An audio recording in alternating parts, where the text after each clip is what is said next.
जर परत परत गव्हर्नमेंट बदलत राहिलं तर पॉलिसी बदलतात. 2014 पासून 2019 पर्यंत आपल्या सगळ्यांना म्हणजे डबल इंजिन सरकार डबल गतीने इन्फ्रास्ट्रक्चर डेव्हलपमेंट आणि ह्युमन डेव्हलपमेंट कशा पद्धतीने करत होतं हे आपल्याला माहिती आहे. पण तो जर कोणी आडमुळं आणलं जर तर उद्धवजी ठाकरे.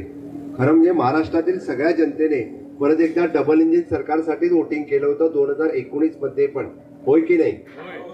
तरी पण त्याला म्हणजे स्वतःच्या स्वार्थापोटी स्वतःच्या पुत्रप्रेमापोटी त्याने डबल इंजिन सरकारची डबल गती ही अडवली, ही उद्धवजीने अडवली. आणि परत एकदा ते महाविकास आघाडीचं सरकार आलं आणि त्या महाविकास आघाडीच्या मध्ये किती प्रोजेक्ट बंद झाले कुठल्या कुठल्या जिल्ह्यामध्ये या आपल्या सगळ्यांना माहिती आहे. मी त्याच्यावरती पण बोलत नाहीये. परत एकदा एकनाथजी शिंदे यांनी इनिशिएटिव्ह घेतली आणि महायुतीचं सरकार आणलं. अजितदादा पवार आपल्या बरोबर आले.